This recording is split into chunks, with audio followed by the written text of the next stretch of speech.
retour en France, Adrien, avec cette colère des élus au lendemain de l'agression du maire de Villeneuve-de-Marc. Oui, il a été agressé hier par un individu avec une arme blanche. L'édile est toujours hospitalisé, mais son pronostic vital n'est plus engagé selon le parquet de Vienne.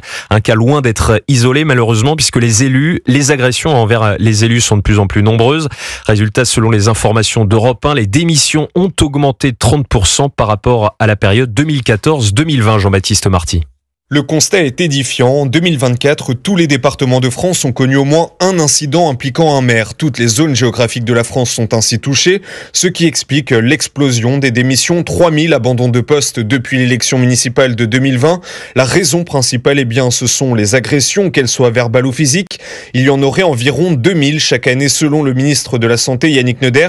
Mais ce n'est pas tout. Parmi les autres raisons, il y a les rapports de plus en plus complexes avec les services de l'État et la difficile conciliation entre vie personnelle et vie professionnelle. Selon les informations d'Europe 1, rien qu'au mois de janvier dernier, sur les 136 plaintes déposées par les élus, 70% l'ont été par des maires. Ils dénoncent un rôle de bouc émissaire trop difficile, surtout pour les maires de petites communes, les plus concernés par ces démissions. Eux qui ne gagnent parfois à peine plus que le SMIC, c'est 1300 € net pour gérer une commune de moins de 1000 habitants. Résultat, sur les 35 000 maires en France, 2500 ont d'ores et déjà fait savoir ne pas vouloir se représenter l'année prochaine lors des élections municipales, soit plus de 7% des élus en poste. Les explications de Jean-Baptiste Marty du service police-justice d'Europe 1.